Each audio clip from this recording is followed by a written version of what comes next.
ரொம்ப ரொம்ப சந்தோஷமா இருக்கு ப்ரோ. இன்னைக்கு வந்ததுலேயே திருப்திகரமான ஒரு மேட்சாக இருந்துச்சு. இவங்க கஷ்டப்பட்டு தோற்று பார்த்து கொஞ்சம் ஹாப்பி தான் ப்ரோ. இவங்க தான் ரொம்ப அழுதுட்டு இருந்தாரு. நம்மலாம் எப்பவுமே சிஎஸ்கே ஃபேன்ஸ், அதே மாதிரி நம்ம விராட் கோலிக்கு ஃபேன்ஸ். இந்த மாதிரி தற்கொலைங்க தான் தோனி வேணாம், சிஎஸ்கே வேணாம், தோத்தெல்லாம் சந்தோஷப்படுறானுங்க. நம்ம என்னைக்கு அது போய் வருத்தப்பட்டிருக்கோமா? போன ஐபிஎல்ல நாங்க வெளியே வந்துட்டோம், இவங்க கப்பல்னு ஆசைப்பட்டோம். இந்த இங்க வந்துட்டு இவங்க சந்தோஷப்படுறாங்களா?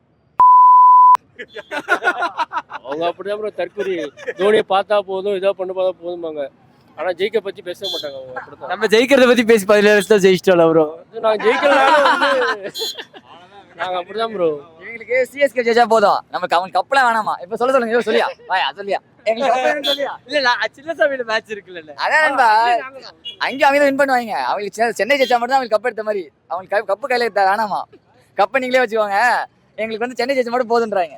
தற்கொலை ஃபேன்ஸ். மேட்ச் சூப்பரா இருந்தது. But as usual Chennai as usual ஆயிருச்சு. இப்போ as usual ஆயிடுச்சு. பட் ஓகே, அட்லீஸ்ட் 190 எடுத்தாங்கல்ல, அதுவே இப்போ ரொம்ப நாள் கழிச்சு 180 190. ஓகே ஃபைன், நெக்ஸ்ட் இயர் செமையா வரும், சூப்பரா வரும். ஸ்டார்டிங் அவங்க பண்ணதுல வி தாட் ஜெயிப்பாங்க அப்படின்னு சொல்லிட்டு, பட் போக போக லாஸ்ட்ல வர ஹேட்ரிக் ஒன்று வந்துச்சு சென்னைக்கு. ஸோ அது கொஞ்சம் சேடாக இருந்துச்சு. பட் ஸ்டில் நெக்ஸ்ட் இயர் பார்ப்போம். இருந்துச்சு. ஆனால் நாங்கள் ஜெயிப்போம்னு பார்த்தோம், ஆனால் ஜெயிக்கல, பஞ்சாப் ஜெயிச்சிச்சு. பட் ஸ்டில் இந்த வருஷம் இந்த மற்ற மேட்சஸோட இன்டென்ட் இருந்ததா?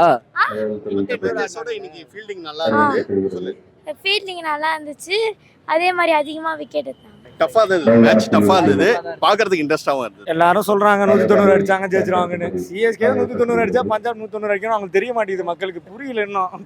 என்ன பண்றது? எல்லோ ஜெர்சி எடுத்து என்ன பண்றது? எதுக்கு எடுத்தாலும் தலை ஃபர்கூசன் ஒன்றும் பண்ண மாட்டானுங்க. தலையா வின் பண்ண போறாரு, விளையாண்டா வின் பண்ணலாம். நீங்களே பாருங்க, பஞ்சாப் ஒவ்வொருத்தர் அவுட் ஆகும்போது ஐயோ இவன் வரானே அடிப்பானேன்னு தோணுது. சிஎஸ்கே வேணா ஐயோ அடிப்பானேன்னு தோணுது, ஐயோ இவன் வந்து அவுட் ஆயிருவானேன்னு தான் தோணுது நமக்கு. அவ்வளவுதான். ஜடேஜா வரும்போது எல்லாம் மூஞ்சியே சோகமாகுது. எதனால? கிரவுண்ட்லயே எல்லாம் சோகமாக்குறாங்களே. அது என்ன பண்றது ப்ரோ? அடுத்த வருஷம் ஒன்றும் இல்லை, 24 பேர் இருக்காங்க போல, 20 பேர் வெளியே தள்ளி விட்டு மும்பைட்டு ஒரு 10 பேர் கடன் வாங்கிக்கலாம் நம்ம. போன மேட்ச்லேருந்தே தெரியும் நமக்கு இதுக்கப்புறம் பிளே ஆஃப்ஸ் பாசிபிள் இல்லைன்னு. ஸோ எல்லாமே இதுக்கப்புறம் ஃபியூச்சரிஸ்டிக்காக தான் பிளான் பண்ணணும், நெக்ஸ்ட் இயருக்கு தான். பேட்டிங் சூப்பராக இருந்துச்சு, எல்லாருமே பக்காவாக பண்ணாங்க. தலையோட 6ம் பார்க்க முடிஞ்சுது ஆஸ் யூஷுவல். சாம் கரன் எக்ஸ்ட்ரார்னரியாக 81 ஸ்கோர் பண்ணார், எக்ஸ்ட்ரார்னரியாக ஆடினார். பவுலிங்லேயும் he do well. But Pathirana மட்டும் ஃபீல்டிங்லேயும் கொஞ்சம் ஒரு கேட்ச் ஒன்று ட்ராப் பண்ணார். பவுலிங்லேயும் அவர் அந்த ஆக்ஷன் சேஞ்ச் பண்ணதுலேருந்து அவருக்கு அந்த ஓல்டு பத்திரனா இப்போ வரல. ஸோ அந்த மிடில் ஓவர்ஸில் கொஞ்சம் ஸ்ட்ராங் பண்ணியிருந்தா. அண்டு நம்ம ஃபஸ்ட் இன்னிங்ஸில் வந்து 91.1 ஆல் அவுட் ஆனோம், மீதி 5 பால்ஸ் இருந்துச்சு. இப்போ அந்த 5 பால்ஸ் தான் லாஸ்ட் ஒரு வரைக்கும் டிஃப்ரென்ஸ் மேக் பண்ணியிருக்கு. அதெல்லாம் கொஞ்சம் கரெக்ட் பண்ணிக்கிட்டு நம்ம ஃபியூச்சரிஸ்டிக்காக நெக்ஸ்ட் இயர் பிளான் பண்ணணும். ப்ரூவிஸ் சூப்பராக பண்ணுறாரு, ஃபீல்டிங்கில் சூப்பராக பண்ணுறாரு. ஸோ அவரெல்லாம் கண்டினியூ பண்ணணும், அவர் எடுக்கணும். அவர் ஆக்சுவலி ஒரு ரீப்ளேஸ்மெண்ட்டாக தான் வந்திருக்காரு. ஸோ அவர் இதுக்கப்புறம் ஆக்ஷனில் எடுக்கணும், அது ஒரு பெரிய ப்ராசஸ் இருக்குது. பட் அவரை ஹோல்ட் பண்ணிக்க பார்க்கணும் நெக்ஸ்ட் இயருக்கு ஃபியூச்சரிஸ்டிக்காக பிளான் பண்ணணும். Very awesome, very awesome. நம்ம தலைவனோட என்ட்ரி வேற level. they are CSK, I am Punjab, but I was not able to find Punjab jersey anywhere here. நிறைய பேர் இப்போ பஞ்சாபா தான் வெளியே போறாங்கன்னு நினைக்கிறேன், எனக்கு தெரிஞ்ச வரைக்கும். ஆல்வேஸ் சிஎஸ்கே தலைவன் தலைவன் தலைவன் தான். நாங்கள் தோனிக்காக தான் வந்தோம், தோத்தாலும் ஜெயிச்சாலும் தலை தாங்க. நமக்காக இத்தனை வருஷம் கப்படிச்சு கொடுத்துருக்காரு. அந்த ஒரு வருஷம் விளாட்லன்றக்காக அவர் எல்லாரும் ரொம்ப இது பண்ணுறாங்க. பட் நாங்கள் வந்து always supporting CSK, only for தலை தோனிங்க. நீங்கள் ஆல்வேஸ் தலை தான் பார்த்துக்கலாம். ஒரு வருஷம் இல்லை என்ன இருக்கு, கொரோனானால 2 வருஷம் வீட்டை விட்டு வெளியிலே வராமல் இருந்தாங்க. இப்போ ஒரு வருஷம் சிஎஸ்கே கப் அடிக்கலாம், என்ன ஏதாவது ஆயிட போதான்னு. அடுத்த வருஷம் கம்பேக் கொடுப்பாங்க, கண்டிப்பாக கப் அடிப்பாங்க. கண்டிப்பாக சிஎஸ்கே ஃபேனா நம்ம தாங்க ரொம்ப சேர் அப் கொடுக்கணும். அதை வச்சு தான் அவங்க நெக்ஸ்ட் இயர் நல்லா ஸ்ட்ராங்காக வருவாங்க. பார்க்கலாம், be positive. It's good, actually நல்லா இருந்துச்சு. பட் நல்லா ஃபைட் கொடுத்தாங்க லாஸ்ட்டில். இன்னும் கொஞ்சம் ஒரு 10 to 12 ரன்ஸ் இருந்துச்சுன்னா நல்லா இருந்திருக்கும். பத்திரனா அந்த ஓவரை லாஸ்ட் ஓவரம் கொஞ்சம் முன்னாடியே போட்டிருந்தாங்கன்னா நல்லா இருக்கும். இந்த 2 6-4 போகாமல் இருந்துச்சுன்னா ஓகே. ஒரு 20 to 30 ரன்ஸ் ஷார்ட்டாக இருந்துச்சு. லாஸ்ட் ஒரு 12 பால்ஸில் ஃபுல் மேட்சே மாறிடுச்சு, அந்த 4 விக்கெட்ஸ் வராமல் இருந்துச்சுன்னா.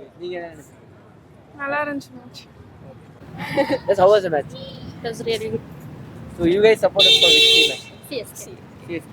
So எனக்கு தெரிஞ்ச வரைக்கும் இந்த சீசன்ல they showed good intent in this match. Yeah, almost. Like, we were so excited to watch. Like, this is our first experience in stadium, so we totally enjoyed it. So how was the aura here? when Dhoni entered or whatever. Oh, that was magic or something. நீங்க இன்னைக்கு யார் support Punjab Punjab support. அதாவது actually சொல்ல போனா இந்த IPL ரொம்ப சந்தோஷமா இருக்க டீம் வந்து ஆர்சிபியா தான் இருக்காங்க. எனக்கு தெரிஞ்ச வரைக்கும் இந்த மேட்ச் சிஎஸ்கே எல்லாமே நல்லா பண்ண மாதிரி தான் இருந்தது. பண்ணாங்க. நானும் பஞ்சாப் தான் ஜெயிப்பாங்க. நானும் பஞ்சாப் தான் சப்போர்ட் பிரியான் சேரிக்காக சப்போர்ட் பண்ணேன். என்ன சொல்றீங்க? ஆமா பஞ்சாப் ஜெர்சி கிடைக்கும்னு சொல்லிட்டு சிஎஸ்கே ஜெர்சி வாங்கிட்டு வந்தேன்.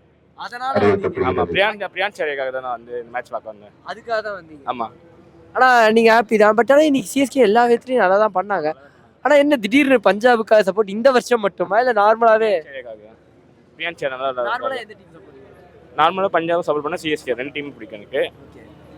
இது நீங்க ஆர்கன் ஃபேன் ஆஃப் ஆர்சிபி தான். ஆமா ஆனா எனக்கு தெரிஞ்சவங்க தான் சந்தோஷமா இருக்காங்க. இல்லை மற்ற டீம்கிட்ட 4 பேர் கடன் வாங்கிக்கலாம். காசு உங்களுக்கு என்ன கூட கொடுத்தா கூட வாங்கிட்டு நீட்டாக விளாடலாம். மும்பை பற்ற சூப்பராக இருக்கு. அதனால பெஞ்ச் தான் ப்ரோ பண்ணுவாங்க. வேஸ்ட் தான் ப்ரோ. எனக்கு தெரிஞ்சு நீங்க ரொம்ப வருஷமா சிஎஸ்கே ஃபேன் நினைக்கிறேன். ஸோ உள்ள நடக்கிற எல்லா விஷயங்களும் உங்களுக்கு தெரியுதுன்னு நினைக்கிறேன். ப்ரோ நான் பல்தான் ஃபேன் ப்ரோ. நீங்களே சாண்ட்னர் பாருங்க மும்பையில் மஜா பண்ணுறான். சென்னையில் ஆட வச்சுக்கலாம். முதல்ல 6 மேட்ச் ஆடினாரு. மேட்ச் ஆடாருங்க பாருங்க. மும்பையில் கடப்பார டீமாக இருக்கு. யூஸ் பண்ணோம் ப்ரோ. ஆட்டத்தை அங்க இருக்காரு. நீங்க ஆர்சிபியா? இல்ல இல்ல நான் பஞ்சாப் ஃபேன். ஸ்ரேயாஸ் எங்க டான்ஸ் ஸ்ரேயாஸ் தெரியுது. சரி நீங்க பாருங்க பஞ்சாப் ஜெர்சி ஒன்று வாங்கி கொடுங்க. என்ன மக்களின் கேப்டனா? தெரியுது. ஓகே ஃபீலிங்ஸ் புரியுது. அடுத்த வருஷம் ப்ரோ. அடுத்த வருஷம் மும்பை தான்.